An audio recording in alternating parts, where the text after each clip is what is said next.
ఉద్యోగాలు ఇవ్వాలి. లేని వాళ్ళకే చదువుకున్న యువతులు, ఆడపిల్లలు కానీ మగవాళ్ళు కానీ చాలామంది ఉన్నారు. ఎక్కడ ప్రైవేటు ఉద్యోగాలకు గురుకుతున్నారు.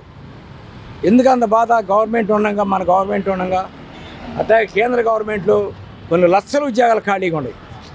ఆయన ఏత్తల మోడీ గారు, ఈయన చంద్రబాబు నాయుడు గారు ఏత్తల ఆ ఎత్తే వాళ్ళు కూడా వాళ్ళ పిల్లల కుటుంబాలు సంతోషపడతారు. ఆ సంతోషం లేదు ఇవాళ.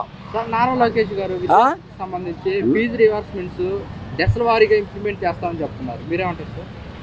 నారా లోకేష్ గారు అయినా చంద్రబాబు నాయుడు గారి నాయకత్వం మీద నడవాలి. ఆయన చెప్పే ఈయన చేయాలి. ఈయనే మేను, చంద్రబాబు నాయుడు గారే మేను.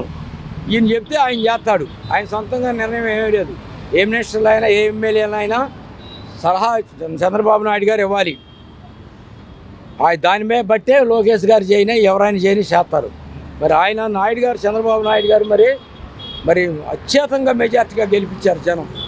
మరి దాన్ని దృష్టిలో పెట్టుకొని మళ్ళీ జాగ్రత్తగా ఈ రోడ్లు వేస్తాం. కానీ ఈ మున్సిపాలిటీ దోమలు పెరిగిపోయినాయి. మెయిన్ అసలు ఇళ్లలో ఉండలేకపోతున్నాం. దోమలు ఇళ్లలో ఉండలేకపోతున్నాం. అంత అత్యధికంగా దోమలు ఎక్కువ పెరిగిపోయినాయి. దోమలు అరికట్టాలి, శానిటైజేషన్ అరికట్టాలి. అది కాలువల్లో ఆయిల్, ఇప్పుడు కాలువలు వదలలేదు కాబట్టి కాలువల్లో దిగి ఆయిల్ కొట్టించేయాలి. చెట్లతో సహా ఆయిల్ కొట్టాలి మిషన్లను పెట్టి. అప్పుడు ఆ దోమ సత్తది. మరి అట్లాగే సైడ్ కాలువల్లో మిషన్ పెట్టి ఇది కొట్టించాలి దోమల ముందు.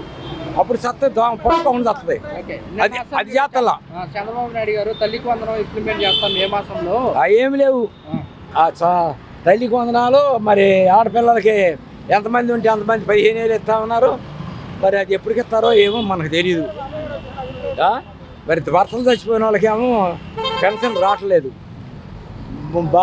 భర్తలు వదిలేసిన వాళ్ళకి పెన్షన్ రావట్లేదు. ఆ పెన్షన్ కూడా ఇప్పించాలని ఆయన కోరుతున్నాం. ఇది నా సందేహం. వందనాలు.